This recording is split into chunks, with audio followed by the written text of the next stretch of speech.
Yamamu nyina adu mama kwa ba di ba UTV so ebraso se yede ensem ahodo ayesa kanse kasebo eba ebesomo na enyumaku aso yasle no eye this way chocolate drink anom de papa bi de wohia ani so hie best point savings and loans and the best assurance your special ice mineral water and special drinks ahodo ni nyina edi etwegu a ejira yachi abrania apso yaseme de kasebo no eba na de dimu akotere no ebi enese oswafo hwe sikasem so se aban etutu Ghana eka yede enu to de hye bi aba edwumi na saasam kro ya ho e na oswafo e de atudwa se T-bills ene bond ye yesika botin amanfo de akɔhye aban esika mu no enya de awo mo ebete so na NDC amayiko no ade hyehyeye ene niema ahodo no aba ekron befa so a ombeto aba December de to so dum so na bode adwadifo a wo mo so ewo oman yi mu e de atudwa se eniema bo ayede nyina ama bode bo no akɔso nyina gyina fango a ne bo ayede ensem no bi ka ho de tiba be so mo do hwere ba kontem bo no nti enene ebo no num ya ba be so mo no medi ade apia ajiwa akode emene adwoa obi ya obin afensem no enchiremu eni Ghana yedeka yejiramrabofo achi enunti aba no ekrakrani ape baabi obenya moade afra wakọ akodwane ede ato IMF eko no na no na empenifo kiremu sese betimi aye niema yie atoto yesika sam ne ka yede a na mobehwe aboa ye enunti aban no adadwumadie bi atia watene din said debt exchange program a eno no na beboa ama eniema akoyi a e-levy hyehyeye ne niema bi eka ho no atimi agya ne naso na afensu no IMF wo atimi ama yesika ye pa ye $3 billion no. Ebra Finance Minister Ghana efoto sanfo onmunyamfo kenoforiata kasa ede afa debt exchange program a wo madan odie ho no ene wo kyeremu a wo se eyabana na muntuo bi se na ebeya obetimi de aboa oman Ghana na sika mo a yekwa akopre de free IMF nchen no yensa betimi aka ntia na wo kyeremu asisi anoman no yeka yede de ene edoso popo a kyese ye nwhwe a enye ye ginam na abofo kwan ano pe enti ene wo so omutu sa na mo we se na ebeya IMF wo ntirim betimi aye wo mo de na wo mo nso besia na yekwa kopre wo munche ne mo awodo no wo metimi de ama ye ne man no etimi gina na so e woni sika semu ne mpuntu semu wo de anobansem koye e de ma bond holders anase eye wo mo makoto treasury bills ahodo e wo sika krabia ahodo mu anko mo pensi hu de afri aban ne nchen enyina so wo mo nkoma komanto wo mo yem wo mo sika wo mo de ato wo no ne wo mo sensi hu ne de emma ho de na so sika ne de enya de a wo mo behwere kura da a wo de ensem a efa ho no etu edwase. The debt sustainability analysis demonstrated unequivocally that Ghana's public debt is unsustainable and that the government may not be able to fully service it down the road if no action is taken now. Indeed, debt servicing is now absorbing more than half of total government revenues and almost 70% of tax revenues, while our total public debt stock, including that of state-owned enterprises and all, exceeds 100% of our GDP. This is why we are today announcing the debt exchange, which will help in restoring our capacity to service debt. This is the path towards resetting the economy to a more stable one capable of addressing the development challenges of the country. The government has requested financial support from the International Monetary Fund. We expect to reach a staff-level agreement soon on an IMF program aimed at restoring macroeconomic stability and protecting the most vulnerable. To this end, as a government, we are determined to implement wide-ranging structural and fiscal reforms to restore fiscal and debt sustainability and support growth. We are here to officially launch Ghana's domestic debt exchange program.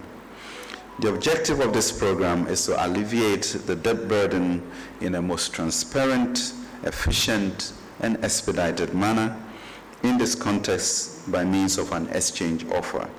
The government of Ghana has been working hard to minimize the impact of the domestic debt exchange on investors holding government bonds. Enwechi onmunyamfo kenoforiata esa kasa ye defa oman Ghana sisi an wo chese ye public debt no eno wo kyeremu a wo sisi ade aburo 100% kura a chese ye wonhwi no a enye ye enti eno madan sa debt restructuring program we no adia wo mode eba beboa e wo kwan sonko eso. President Council will be in your haircut. No, enti eno ana ye actually say we bonds no face value no da so ho on sabeka na ne aye kan say interest rates oman no wono edoso dodo enti ne aye kan say free na record December no record no ye betwa interest rates so se ne be ya ye betimi atua na osika no e wo ho no de ya bo ban enti no so be ho na ne aye ka kire regulators no so say obi ahwehwe ne sika wonye rules no se ne be ya wonyina betimi atua enti ansa so obi pre so kwakwaje ne sika because regulators no be make sure say liquidity ho and I answer yes set up be a friend stabilization fund and also be back sika no enti Jamaica 1 year enti obeka say in the end no nipa ankoje won sika mpo e be say won nim say fund bi wo ho a ebeboa no obi a yekom na one get through it enti it's a good period for us yenyina yen kambom na yen hwese ne ebeko. Na wo domestic debt exchange program ya se eno maye photo samfo asan edi atudwase aban ehwe atoto yen sika sem amanatumi agira brane enu nti na aban aye ne se wo mom de sika akoto bond any treasury bills ani nyina no ye aban eho no anase wo aban ho no wo mo aye se sika botene onipa kro de beto sa bond any treasury bills ne de aban emfa ne sanka. The government of Ghana has been working hard to minimize the impact of the domestic debt exchange on investors holding government bonds.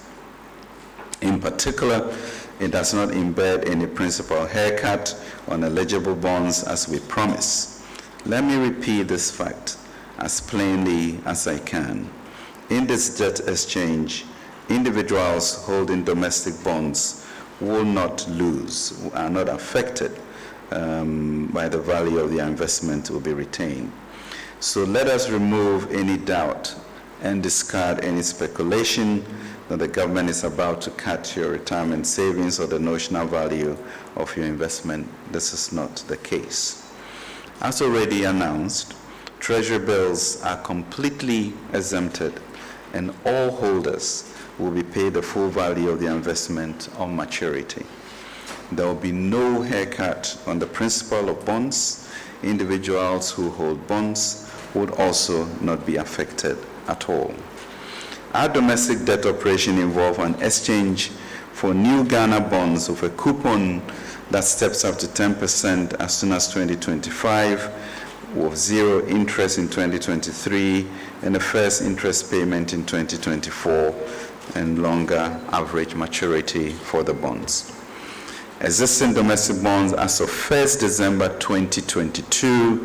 will be exchanged for a set of 4 new bonds maturing in 2027, 2029, 2032, and 2037. Predetermined allocation ratios are as follows: 17% for the short bonds, 17% for the intermediate bonds, 25% for the medium-term bonds, and 41% for the long-term bonds. The annual coupon on all these new bonds will be set, as I mentioned, at 0% in 2023, 5% in 2024,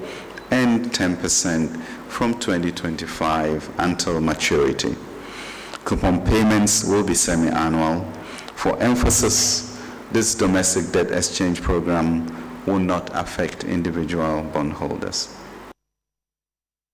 December day to so do so ewo afiwe se mu no yehu anyakopon eyadomo a NDC amayiko ne beko sinanimu akoto aba ayi akandifo na manfie mpimienu ene aduanu nan omapem so akomanimu wa aba ebeto nimu eno ene kuo no de hyehye ne niam ahodo a won begina so de ato aba no aba betudwa owura Alex Segbefia a wono eye titinani di ma wona omo prane abato no ene de nsemu yi etudwa Opanima aboso me de to so do nso mfie mpimienu ne aduanu mienu December 17, 2022, NDC amanyoko no ebeto aba no moyi yomakanifo ewo Ghana ntwe awodo so ne womo ede aboa apemom party ne dwumadi nsem no ede akonkan we no eye national executives election na ebeba so ewo nkrankropon mu hanom enti hihya awodo omba behwe no modi so no mode aboa abato ne nsem ne nyina no womo adan wadi ede akyensentwefo ewo nkramantem hanom Titani Edema Congress Planning Committee, Ora Alex Sebefia, what the ensemble to just say, yeah, watch the moon say, Ansana, National Delegate Congress, no beba sono, one measure say Youth and Women Congress, no so, one of the best so, Cape Coast, Central Region, na, and no beba so, December boso medet or sonkono, in Film PM Yenuni Edunumi, December 9th, 2022, and also share seminal, what the Nina Esu Edra say. The 10th National Delegate Congress takes place a week after the Women and Youth on the 17th of December 2022, which is also a Saturday. And it takes place at the Accra Sports Stadium. The venue was chosen because of the numbers that are involved in our Congress.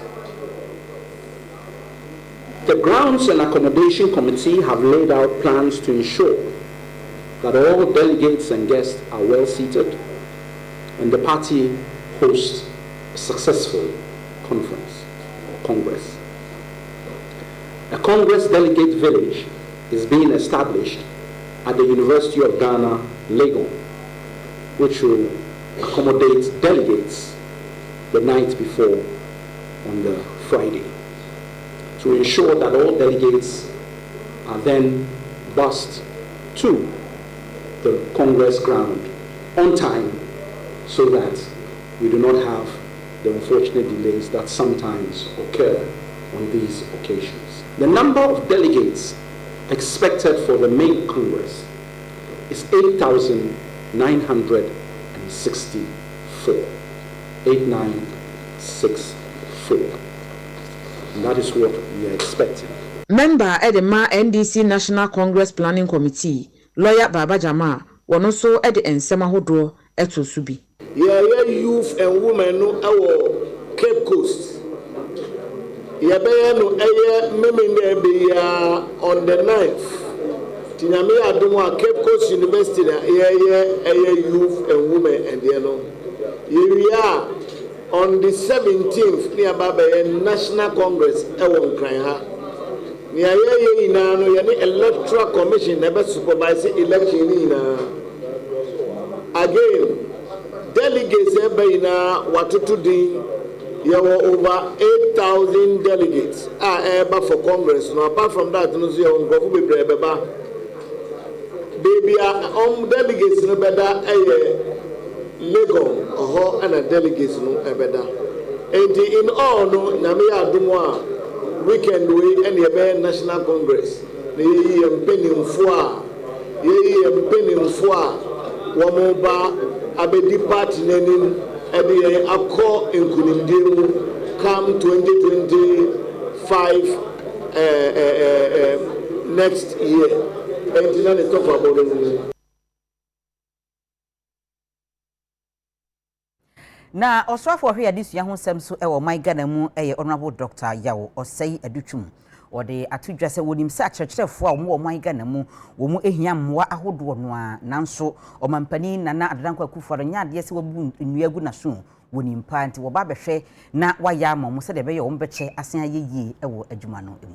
Minister for Education Onimonyamfo Dr. Yaw Osei Aduchum in some way etudwa abra obepiemu ewo asem cluster of schools no Kumase ewo Asante Mantema o kire se eyade a aban no eni suade hunu ne se enwumasua betima gina ne nanso na se enwumasua so betima gina ne nanso a wuyi akyerkyerefo firim a enya ade a ebeyeye enti akande a ese efata akyerkyerefo eho betima towo na omo so mbeyi omakomam na omatima kire mofra de no aban aye na adwene se obeye na Nimia washe eye Director General Edema Ghana Education Service eye Dr. Eric Nkansa se wonhwe na eniema bia ehia bia efa kyerkyerefo bia ho no wonfa emra sedebeya Ministry of Education na aban so ebehwe na waye sedebeya bibia betimi awie peye na akyerkyerefo so hu se ade kyerɛ a wo mu kyerɛ mmofra de no wo so ewo ekyafa ewum de baya enyansra hwa ye head ahye ye de ebruni be can say surprise visit ene de bae ene teacher for edinkita ho o ma kire enkwara dodo wa ha ekwan be fa so a ebetimi aboa ma asem schools e wa hai abeye te said de kanen na tie no schools e mu odu a obia be pese wo ne ba ebeba school ha na mo amunim me and me no teacher fo ekwan bia so ese eboy homodin no mo nso enema a ha wo yi efiri wo makwam no mbo modin timi adwuma no mayen baby o ha obehwe na teacher ni ayadwuma na nso na baso body a etimu okọ nanimu na afei na ketu anso kọ nanimu na atwa sensen baby new director general aba Dr. Nkansa ni abro ye ho adwuma den sebe ya obia promotion enkoka baby obo ha promote no na nso na ketua nso awoka baby ya fo obi adwuma yes staff idea ma ebe yi ni nyina afiri ho ama adwuma na ayakọ no na de omo nso ebe ya so masen ya ye e de abom no mbo modin timi ye adwuma no maye ye gina wese so ahome abaye ba akase bo no ensi ye wadaroma ye beto so ama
Yama ye ho akwa ba fe ye to akase bono eso.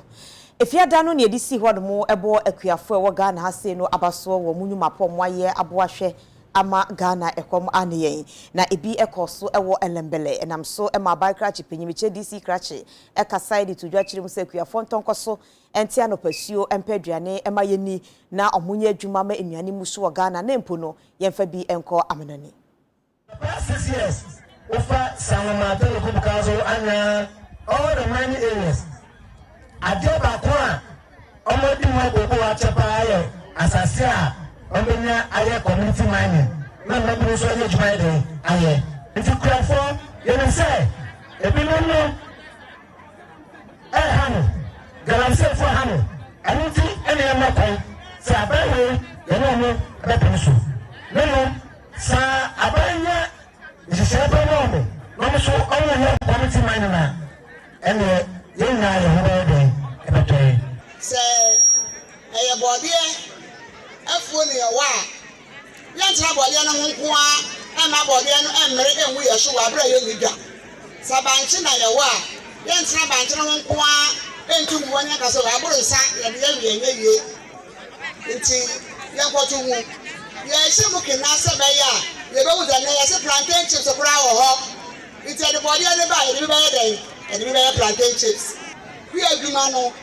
The Botai see a Lucian say. Let the baby account as a looking answer by ya. And no by a begano. Yet, a beautiful for a money. Jomoro Equiafo, why ye do my dame, my papa dame, yet I must say. Money wa akadi ebedi ebe boye muni wa akaya muchiri ya papa Ghana my phone na ni Ghana men na si yadamasi especially one wo Jomoro yadamasi bebre yadamasi ensa and say and na the 38th Farmers Day celebration. This year has been very successful, but you know say economy no are very difficult and I had it near Manka was here to me and never be boy so we couldn't do it. I for instance as an MP for the area last year I was able to donate Aboboya. This year around the price was 2 times. I couldn't afford it, but I'm hoping that by next year Niema ebe from Ahuchere ebe from so that we'll be able to honor them more than what we have done this year. Yadaswa ewo akuafo ensensem ho na aban krache panin ya owo sechere kumawu municipality Honorable Samuel Adai Ajikum na wahye akuafo mo won mpatam ho ne enkuran paase enema wo mo eduatwa ewo ne mpatam ho no wo mo emomode anye nsakraye mapa ewo mse de beya wo mo ebetimi aton ne yie ewo dwa ahodo no emu. Sechere kumawu mensini no krache panin onmunyamfo Samuel Adai Ajikum wadi tudwa hia akohia se yenuanom akuafo emfudie no enoban na eba no wonu betimi adane ani menam so anya ebo ewo adwaman so wadi nsem tudwa bra na Ghana yedi akuafo nyina afidida ya santemantamu akumawu ehyemu no wonum so edi wonum de biem eho na kwanya eba ya odi nsem wei etudwa na woka de akire wonum se kuya emfaso wo so anente mabunu nyina da emfa yehu enwuram na se eba se enoban ne ba ne adane ani sa no ema ne nya bo eba se ye no emfaso pi eba so na emakua no so eye akono botaye ne se yebetumede abefunsa no na ya dane de edua no kwan befa so a broni se ebe add value ama sabe niema no atumi asiye esanse ye hwe ye kokoko kra edua na de ye beans na nkasa no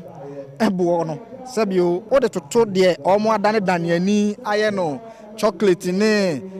cocoa butter ne milo ne ade na hu se ensonson ye ewom na eno na ye hye ye nkrofo yakuafo wo ha enkunan se de be ya omo nsoso no sabio enye afidie kakraka bia de toso bio nso ne se mansini no omampani na nado asi factory wa ha aye agro processing factory esa tete mrantie ne maba wo mfidi dwuma mu enti sesi ye no se ye bia no wi a ubohu se mfidie te se de somo ho mfidie a yetumede edane eyi nwo efri abamu ne sa ne ma ni nyina no ebeba ha na yabo bia makuafo no enti anamontu a yetutu nyina na kire kwan ebefa so a yebema akuafo asetena mu apagya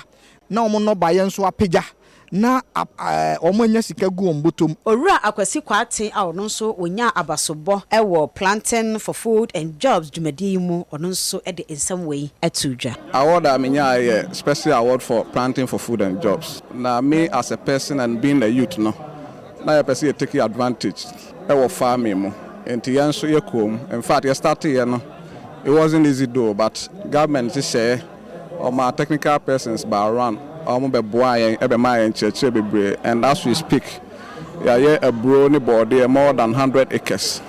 and we are still counting. Yeah, this was the say, yeah, you tie a whole day. Yet to me, you person could do maybe no produce now, you be produce no, you be to me to be a call for export because our market will Ghana. Time be honest and your man be prices no very low. Into the beba market no unyes ka bia mfiri but say your market will be outside even Ghana na say we na produce no ebetimi aye bi exporter and so be boy am adwuma na time be etimi aye akoyenim.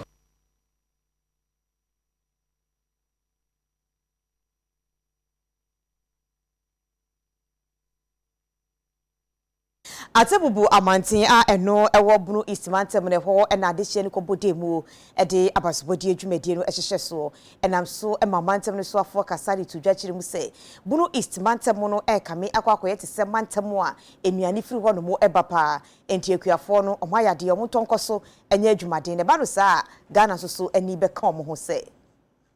Under the leadership of the President Nana Addo Dankwa Akufo-Addo, we currently have 3 value-added factories established in our region to add value to produce of our hard-working farmers. The Brong East region has a lot of raw materials produced and has the potential to produce more under the vision of the government in the area of block and industrial farming. This region, if equipped well, can produce enough to support the already existing 1D1F factories established. Provide raw materials to support additional in the area of rice processing, grain, starch, ethanol production, poultry, and animal feed, as well as fruit juice processing. The government cannot do this alone. The resources are limited. It is therefore crucial that the private sector steps in to take advantage of the 1D1F flagship project of this government. Value addition is saying, and say, yeah, Daniel, send a bayan at the one and say, it's why and say, no, it's why not the one, a bet me, it's why a now, I take care of post-harvest losses. I take care of maybe a yen to a yen, naya as some give it to me. I train Kosise, namely a vessel, and I said, no trouble vessel. Now, you have to watch for the Akumaso. As I said, say, Yabedo, Nayacha, Naya will be beer, near bet me at the Yativia, and I never then. It's Jabian was said. As Kingdomism Group, and our business, the main business, we do the agricultural product, trade with the agricultural product. So through our product, so we decided that as a group we need to support the farmer through the Farmers' Day. And also number 2, that is also our company's core value, that to support the community. This is the main reason that we came to Bono East, and especially the Atelier to support the Farmers' Day celebration. Abusuafo mugusu a ehwe anwumrebrem kasebo e wo YouTube so ba bia ye due betwa ye ho na yakoje aboafo nkrato aba ye ba ye beto akase.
Yamaya huye akwa bafi yetu akasi bono eso.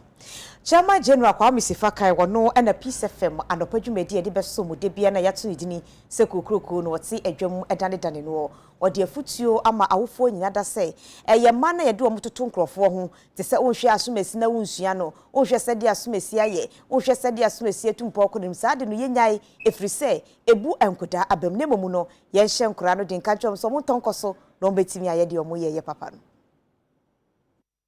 Owura Kwame Sifakai yesanhwoni a wagidin wogina brane nso e wosanhwo adwuma yekuo no emu renowned broadcast journalist na edura na pa bia nso a wo kokrokro adwumadi a ekoso e Peace FM no wono ana tenapunuti na wodada adwumadi no a toto omanfo ano efa ensema wodo a etwaguo e wo mantiasema Ghana mu na watu abatan ne ahwesofo a wono wo man Ghana mu no fo se wo munya se da ne da nyina wo de omoma etototo amanfo ema ho no ene etwe kofori neba bai wode ne ho ehye yi nurse mu hwe ba bia waduro wobekwa akoye nurse na wode wabon dodo na wode otisei na ade wundu ba bia na nka wo ye weyi a nka beboa wo se wode wo ba etototo omanfo emma ho a aya na asa de wo nhye da enti nyame ase sanse nyankopon ebo wo ba anase akwada no a wotete no ewate asefo asase so no wo so wode ne pa bi ehye abofra ne mu nti ema abofra ne danso enti se wokoye se bia wode wo ba akwa akototo obi ho na emu no wanhwe ade property a ewo wo ba ne na wambo ne so ama na ntimi endum pempenso no na wode obi de kokosha ne kwon a wanwe yi a wobeka akwada no sunsun wa hye na te se obedampen ne spirit a entimi ma ne ndum pempenso wa brabom se de nyankopon hye no so omra meye no ntimi emfa ba entoto obi a ho sansa akwada bia edanso speech and prize giving ceremony Light of the World School apleku enkran womde hye so no ase ene eto nsa efre no so mekasa wase se guest speaker eho ene odi afutue eto empanifo anim. So for us parents today, please remember there are only two ways you can spread light to your children. You are either the candle they'll follow or the mirror which will reflect that light to them. The reason why I mentioned that I have 5 children is that every child is different. Some of us parents have this habit of comparing our children and creating sometimes unnecessary rivalry amongst them. Your child A, who's very good at math, may be very bad at science, but may be good at math. Your child B, who's very good at science, may not be very good with English. So don't get up and say that Naomi I know any math or you are born. I'm born here. Honestly, dear son. So as parents, I'd like to share with us that while we're getting involved with the growing up of our children, let us be careful about comparing them to their other siblings. When you do that, you're creating sibling rivalry that eventually may tear your family apart. Just remember that every child is different. Children learn from everything they see and do around them at home, at school, almost everywhere. They are curious, and their curiosity leads them to explore and discover new things. Children learn from everything they do, and with the right support and encouragement during their early years, they develop into creative, adventurous learners throughout their lives. Because you say now no I say no omu kwadwuma omu chesi sika but you say no kwala no academic work ankasa endom so inta akwala ni tumi ye bibi ana so obe school ye ma no work a instead of akwala no so bebe fie e bia wo for so behwe work ya ma no you as a parent no e bia they are the first to leave and the last to come obeba na akwala ne krada homework obe inspect eno so na dane asam